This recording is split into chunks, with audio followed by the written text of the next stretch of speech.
I'm Jeff Tiblerani. I'm Alex Spring. I'm Dan Stratt. I'm Robbie Trevetti. I'm Justin Wimberski. I'm Andy Skubas. And we researched nuclear propulsion. We explored the idea of space travel via nuclear propulsion. Specifically, we analyzed the first attempt at nuclear space propulsion project, Project Orion. The initial proposal and calculations were made in 1946, just after nuclear weapons were first introduced. The project itself came into existence in 1958, under Ted Tyler. America needed an ace in the hole during a space race, and if we could get the Orion project up in the air, we'd have won theoretical race. The traditional chemical fuel rockets are extremely inefficient on long-term trips because they move at a relatively slow pace and require copious amounts of fuel.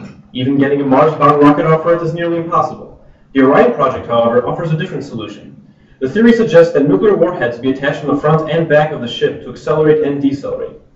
Due to the force of the nuclear explosions, the spacecraft will reach an extremely high speed relative to the chemical-based rockets, allowing for a much more efficient and quicker travel time. Large, thick lead shields would protect the crew inside of the cockpit. This theory has potential along with many problems that we will be analyzing. Space is the last unexplored frontier. Sooner or later, our natural human curiosity will bring us into this final abyss. Soon this world will not suffice for our ever-expanding population. Eventually, the need for efficient and cheap means of interplanetary travel will arise. The Orion project was the first initiated attempt to try and solve our future's interplanetary problems, and we chose to explore this project to improve on its initial problems and to design it and make it more efficient and practical. An obvious problem that occurs with any travel associated with humans is the safety of the crew, bystanders, and the environment. One of the main reasons that the Orion project was ended was due to the issue of nuclear fallout that could precipitate back down to the surface of the Earth and cause numerous physical and environmental issues. In addition to the problems that the safety of the Earth will face, the crew is in even more imminent danger. One of the main issues with any high-speed travel is the rate of acceleration and G-force that the crew would have to endure in order to survive the trip.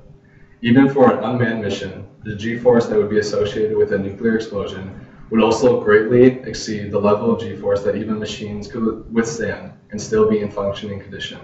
And thus, a proper system must be designed to diminish the high levels of G-force. Another issue that comes with detonating nuclear bombs is the massive amount of radiation and heat that would be released in close proximity to the crew, and thus proper shielding measures must also be taken to ensure the safety of the crew.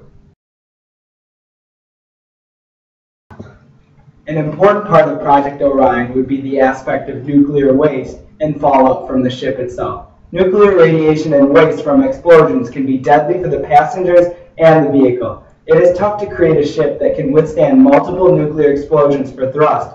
However, copious amounts of material would be needed to withstand the blasts, and thick layers of lead to prevent extreme radiations for the passengers.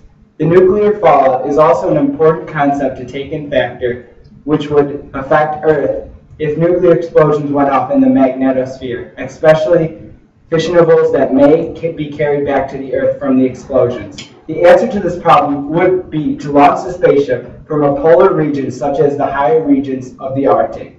The radiation can be blocked by lead shielding covered across the ship to stop further radiation that could endanger other parts of the expedition and the passengers. Overall, the safety and the materials are critical in the prevention of nuclear waste and fallout.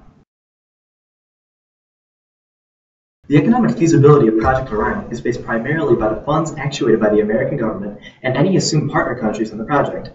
Any theoretical model proposed by engineers and researchers must be economically obtainable by means of governmental taxation or private donations, as no workable models can be performed or tested without proper funding.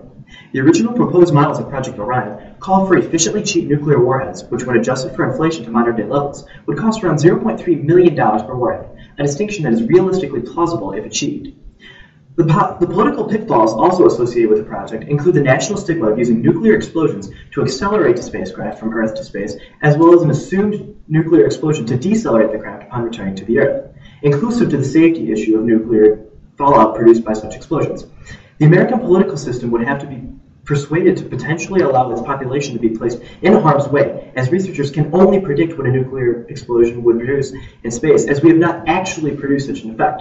Overall, a limitation in funding as well as political drawbacks to Project Orion must be solved in order to create a working model of the nuclear-propelled spacecraft intent on transporting humans to Mars.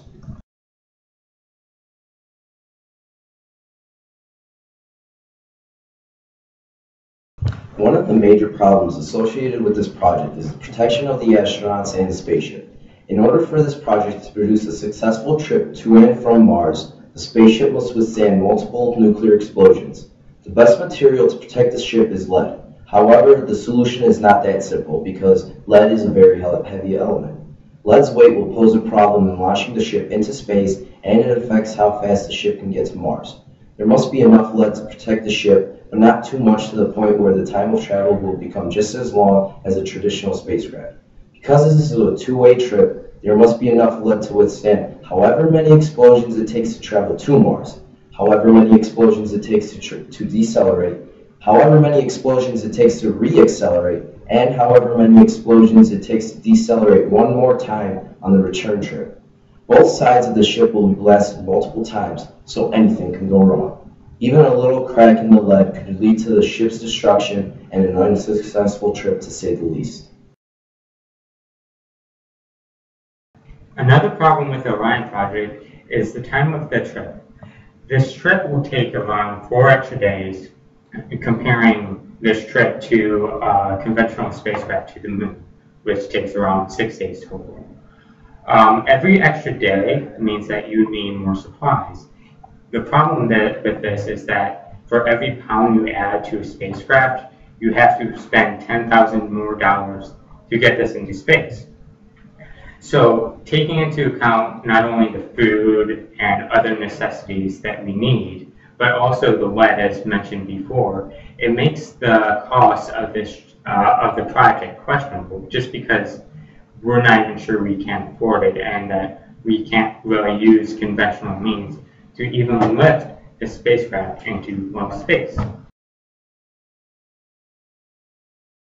Although this concept seems implausible, a solution to these problems could allow the United States to be the first nation with the ability to send humans and/or other life forms to the planet Mars and safely return such bodies home.